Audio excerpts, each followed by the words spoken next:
Hey everyone, welcome to another edition of PowerCore Productions and Podcastings. And today we reach the conclusion of My Hero Academia: The Dark Knight Returns.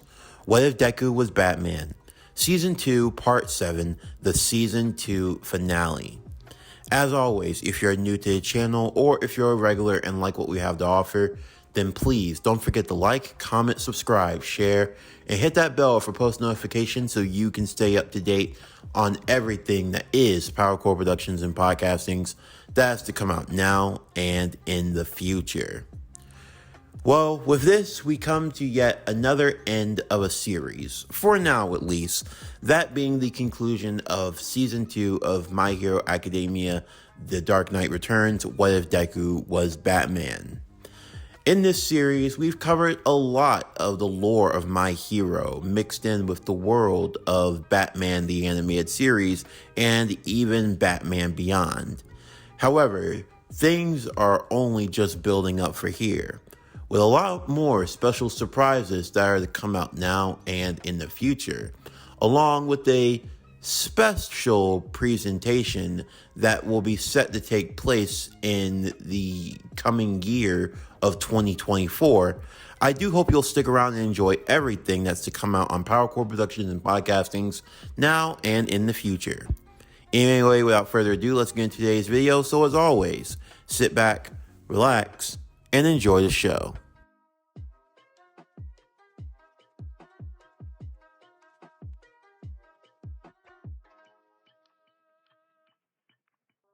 There would be two funerals, one for Sir Night-Eye and one for Aoyama Yuga.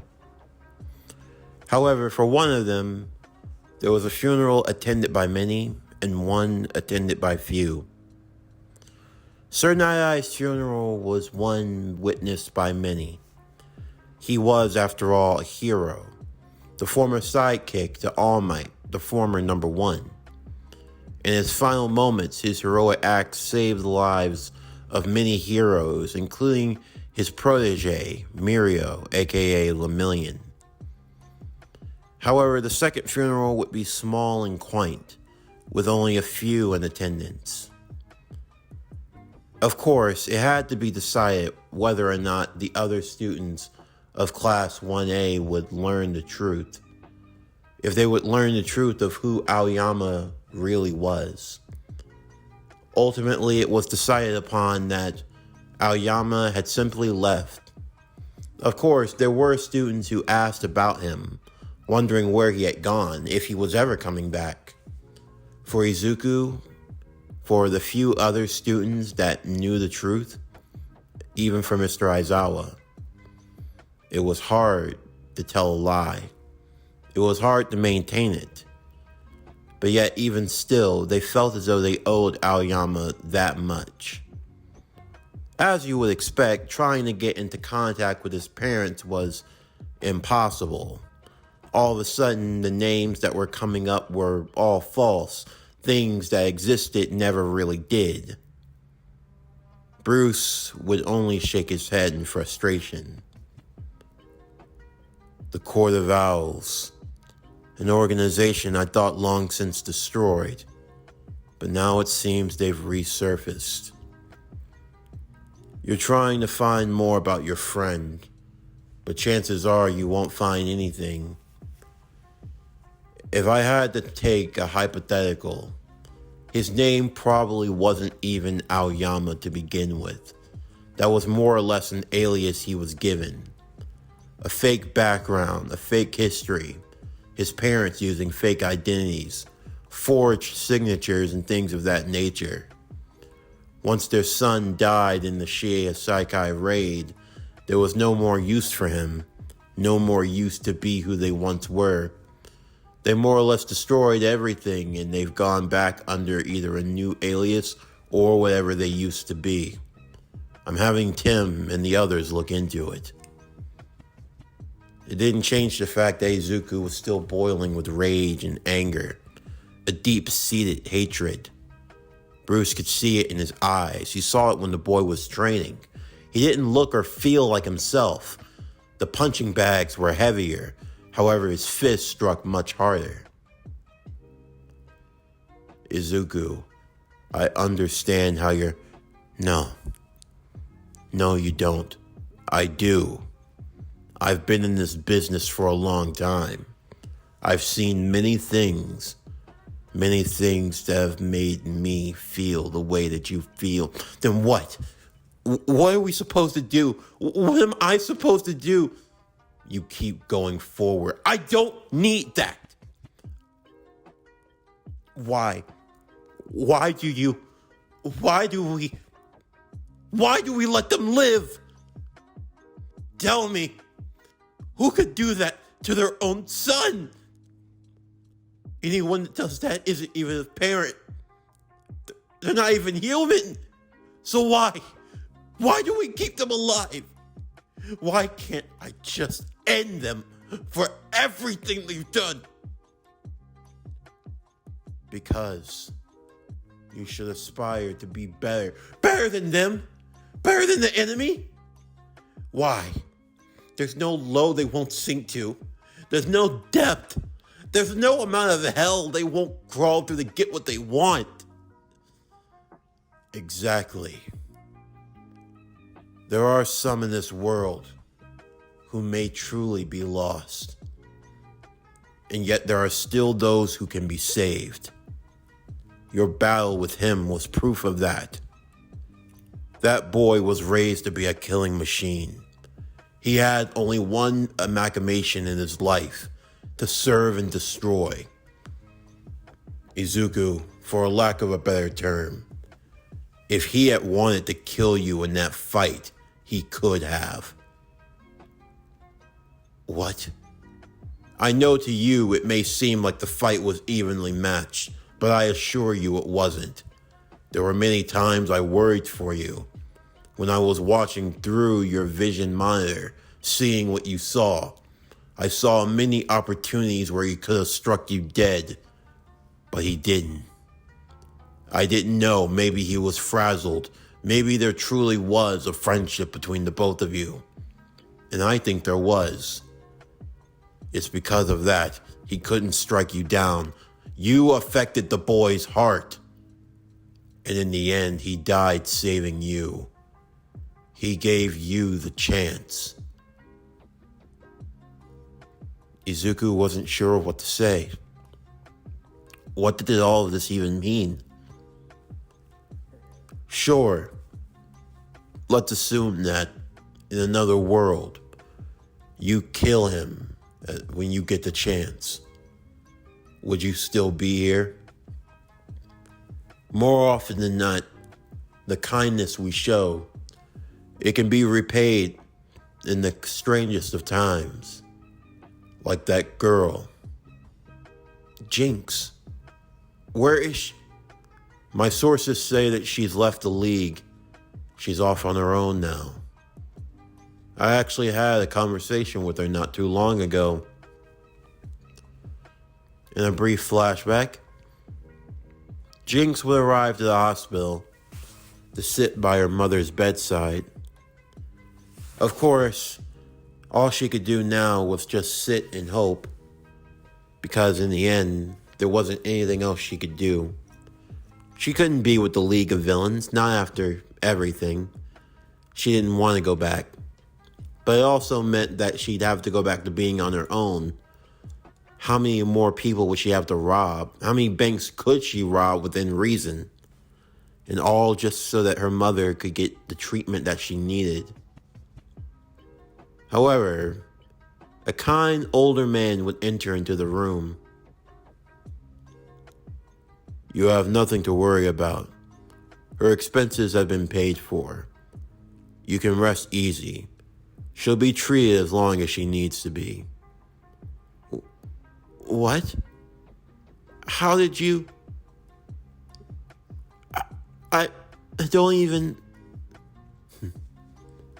I'm just a senile old man who likes to help out whenever possible. But why help us? My mom, she... Yes, your mother used to be a criminal. And yet, even still, she tried to change her life. I like to think that you played a role in that. Look, I've seen a lot of things in my lifetime. I've seen a lot of criminals, a lot of people. Society thought that they couldn't change. However, I wanted to give them a chance. I believe that your mother and you deserve such a chance. I don't know what type of person you were, but I think I've seen the kind of person you can be. Instead of dwelling on the past, let today be the day that you chose to make a change.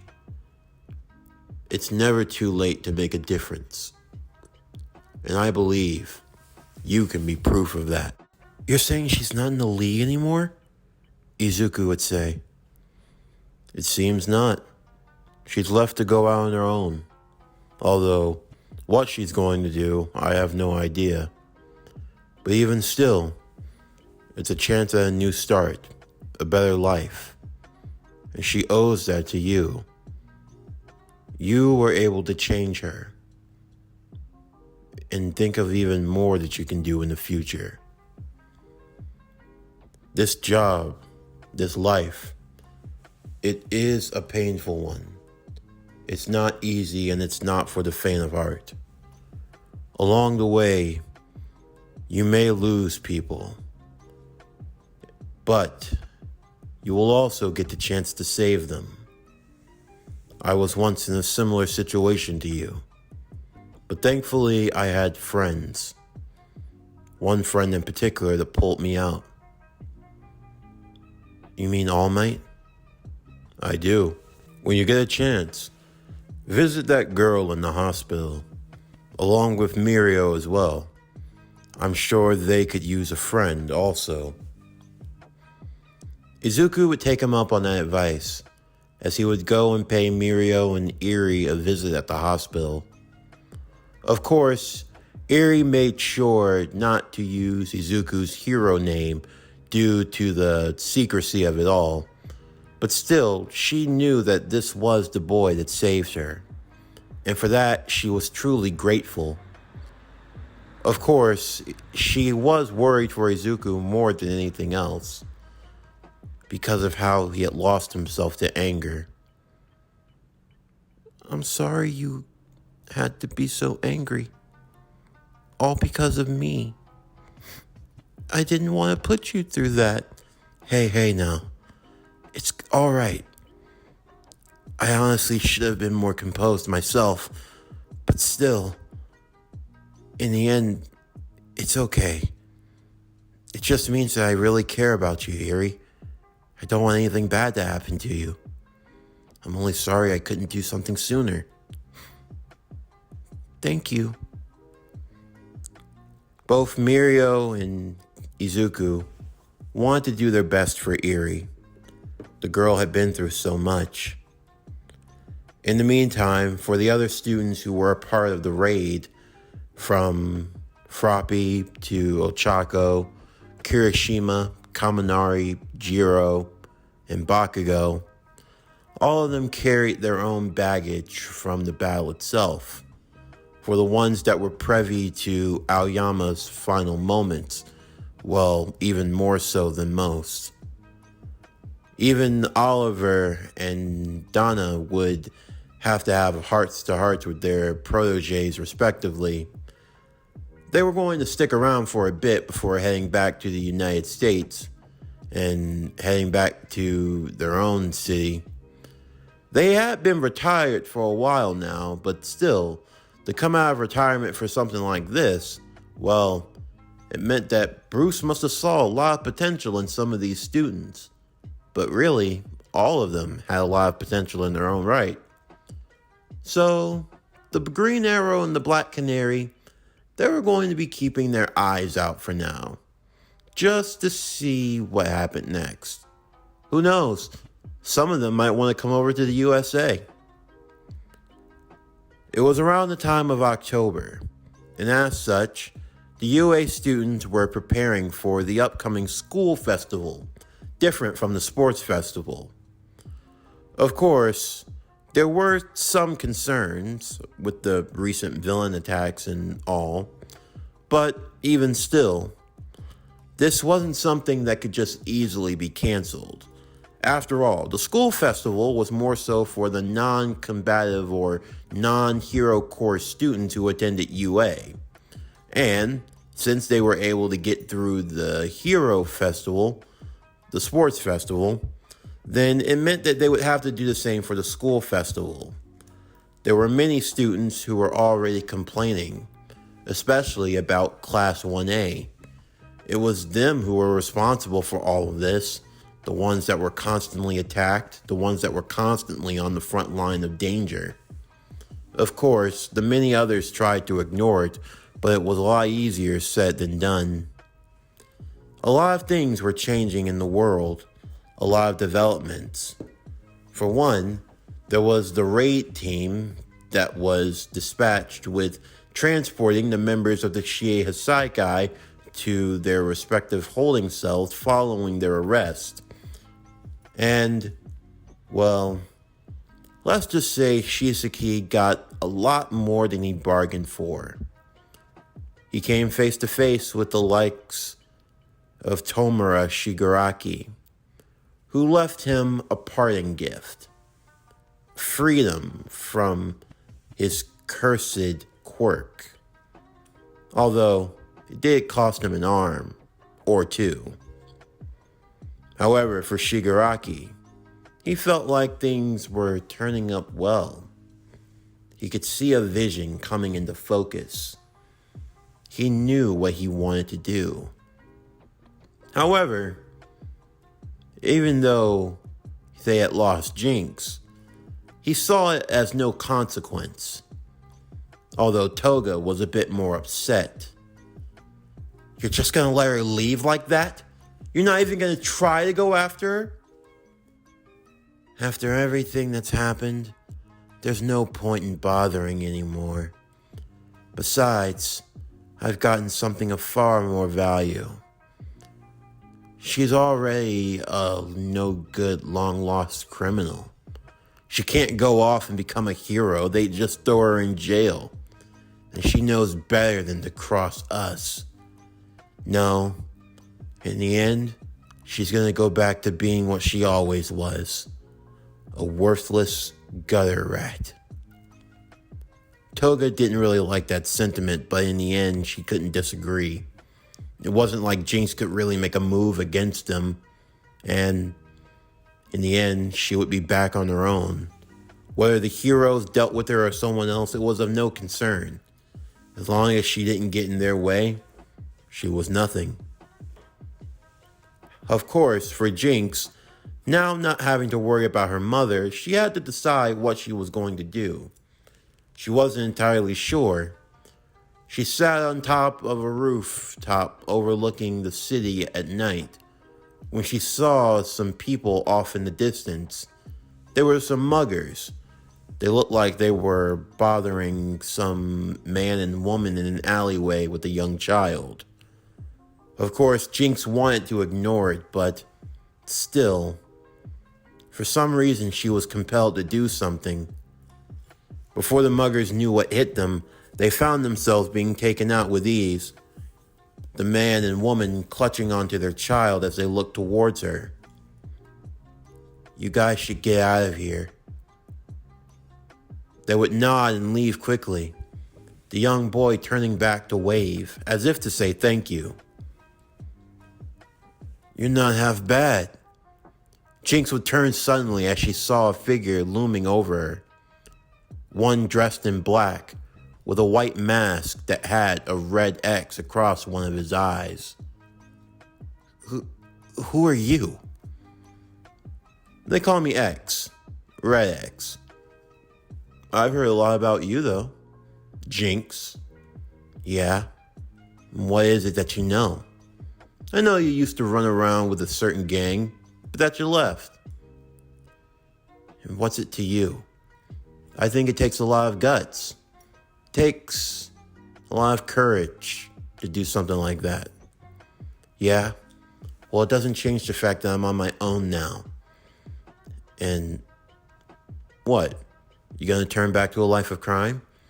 Shut up. I don't plan on doing that. But even still, I don't know what I'm supposed to do.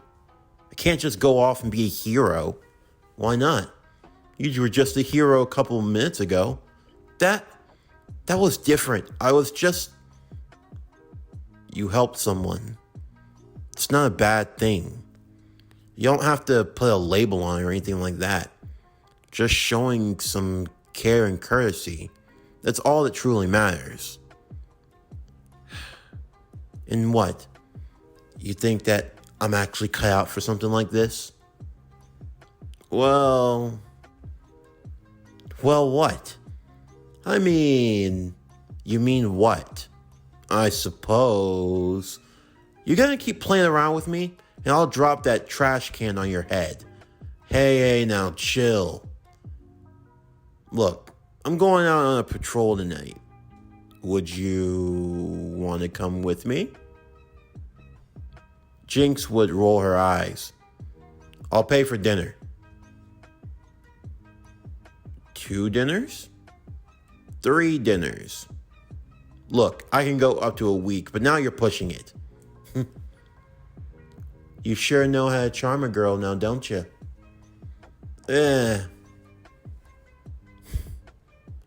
Well, how bad could one patrol be?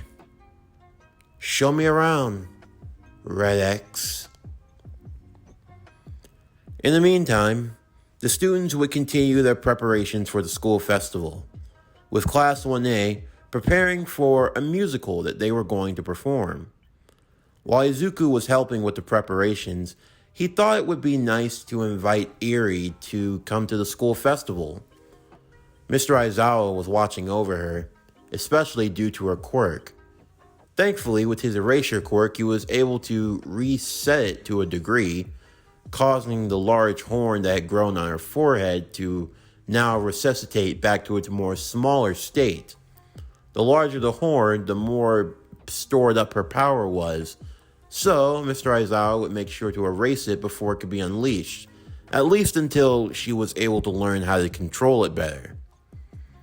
Of course, while Class 1A was making preparations and such, there was someone else who was looking to make a move of his own. A man who went simply by Gentle Criminal, along with his assistant, La Brava. Now, Gentle Criminal wasn't your average criminal. No, he didn't cause any physical harm. He was the type of person who liked to commit petty crime and share his love for tea. And, as you could expect, Gentle Criminal wanted to do something daring, such as breaking into UA. He didn't want to steal anything, he didn't want to harm anyone, he just wanted to break into UA. However, the students had been warned that due to the recent villain attacks, the UA security was going to be on high alert, and if there was any reason to shut down the school festival, they were going to do so. So you can imagine Izuku's surprise when he was coming back with supplies for the upcoming event, only to see the 2 said villains in question attempting to break into the school. Safe to say, a fight would ensue, one that would be much more harder for Izuku to win. However, he did manage to overcome to a degree. However, before things could progress even further, Izuku would think to himself in that moment. He had studied about Gentle Criminal for a while now, and he had learned much about him, about the type of person he was, and about the life that he had lived, what had led him to this point. As the battle would intensify, Gentle Criminal found himself standing on his last gasp, going up against the boy, who had managed to overcome his elasticity quirk through guts, sheer willpower, and through cunning ingenuity, as well as those tools of his. Wait, please! Izuku would hold out his hand to Gentle Criminal. Please, you can't do this. Young man, I admire your determination, but I cannot stop here. I must keep going. No, you don't. This isn't you. And what? What do you know about me? I know that you aspired to be a hero, but because of a mistake, because of what happened, you never got a chance to fulfill that dream. Huh? You're referring to that incident. You know about... Yes. I study a lot. I came across your story, and honestly, I understand. You just wanted to help people, and you made a mistake, and no one gave you a second chance. Look, this may not mean much to you, but there's a little girl who's been through so much pain and heartache. Today's a very important day for her. Just for today, I don't want her to feel the way she used to. I want to try to make her smile, but I can't do that if I have to worry about the whole event getting shut down. A child. You're fighting this hard for the sake of a child. Yes, she means the world to me. I want her to feel safe. This is my chance to. So I'll stop you if I have to. I'll do whatever needs to be done. But it doesn't have to come to this. You can be better. You can make a difference. I promise you. Just as the fight had come to a standstill, a black car would pull up beside them on the road.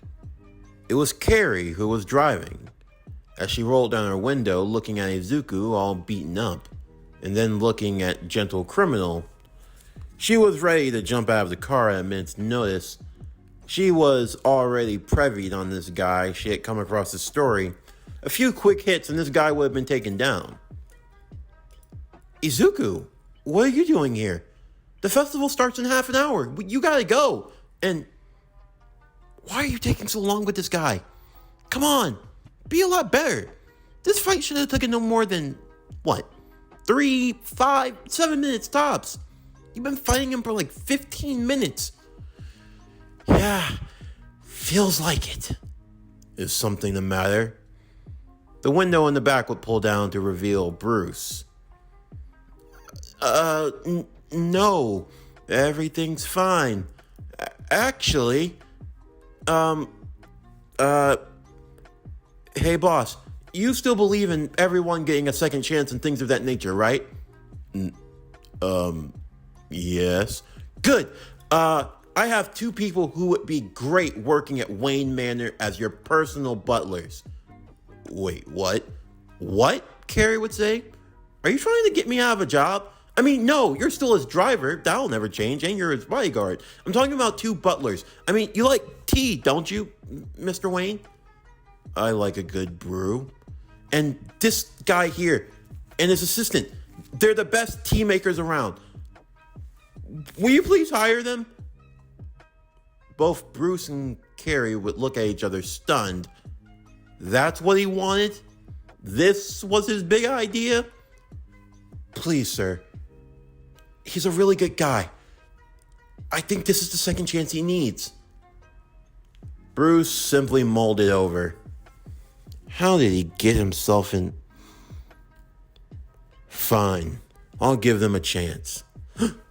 You mean I can? Yes. However, much will be expected out of you. Don't disappoint me. Yes, sir. I won't fail you, sir.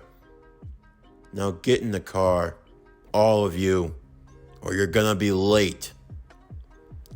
Izuku would make it to the performance in time. Eri would be in the crowd along with Mirio. La Brava and Gentle Criminal musing over their new fortune in life. For Class 1A, they would put on the performance of a lifetime, to the applause and to the enjoyment of many.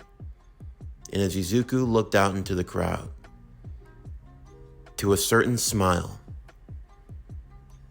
this this was why he had wanted to be a hero. Sure, he was always inspired by All Might, to put a smile on people's face, to protect them no matter what.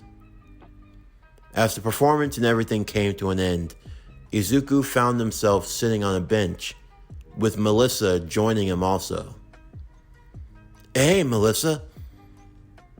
You look great out there. Yeah, and you did great too, for coming in second at the beauty pageant and all. Personally, I think you could have won first. Oh? You like the way I looked, Izuku? I mean, you were cute. Well, thank you. Even still, I don't get to dress like that very often, so it was nice. And to see you up there dancing, you've definitely got some moves. Well, it took a lot of work, but I'm just glad that everything went so well.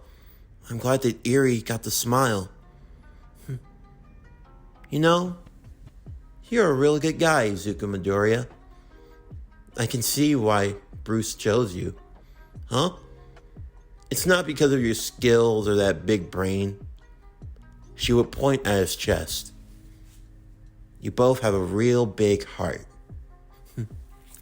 Well, I can see why All Might chose you as his successor. You always have a way of seeing the bright side to everything. You're like a ray of sunshine. You light even the darkest of skies. And you melt even the coldest of hearts. Are you trying to use subtle poetry? No. I mean, it's working, but what did you say? Oh, nothing. Nothing at all. Anyway, well, we were going to go out to eat, and I was wondering, did you want to come with us? Yeah. Maybe we can go for a walk after. A walk? Yeah, just the two of us. Oh, well, I wouldn't be against it. We're going out to karaoke. I hope I get to hear you sing. Me sing? I'm looking forward to it. Oh, okay. That evening, the students of Class 1A would go out to karaoke. Everyone taking their turn, singing respectively. Until finally, it was Izuku's turn. Everyone looking at the boy who nervously moved up center of the room as he grabbed hold of a microphone. Of course, it wasn't that Izuku wasn't really good at singing, it was just that he couldn't really think of a song. But wait, what was that one song? The song that he could hear Mr. Wayne humming to himself from time to time. Of course, Mr. Wayne only hummed this whenever he thought he was alone, and Izuku was privy to hear a few times, but even still, he wondered if, in the meantime, there was starting to be a shift in the world. With the new number one hero being chosen in Endeavor, and with his first battle against the Nomu, one that did not inspire much confidence, although did show in a testament to his power. There were those who were looking to stir things from behind the shadows, and those who were looking to make moves of their own, ones whom would carve out the future in their own way. It all started on a faithful November. Izuku was attending class along with everyone else, when suddenly the doors would be kicked down. Men in tactical gear would emerge, guns drawn. Everyone looked on, wondering what was happening, as they saw their guns trained on Izuku. Get on the ground! Now!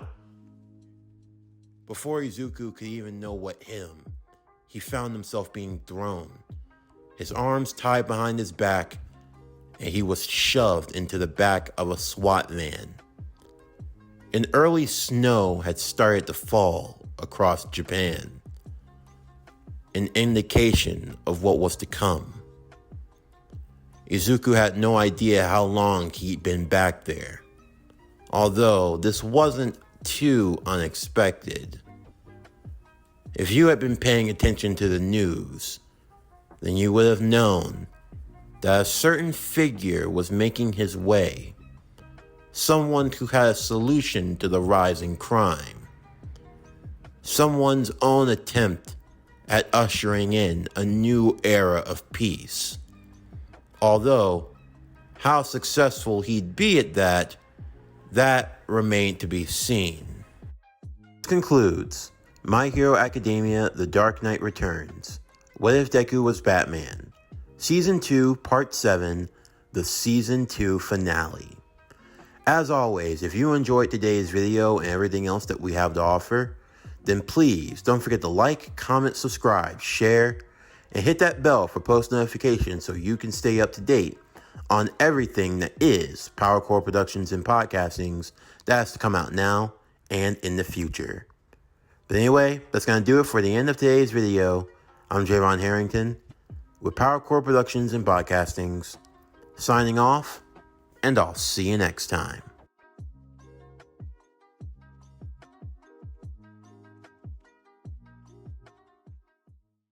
Wake up, Mr. Midoriya.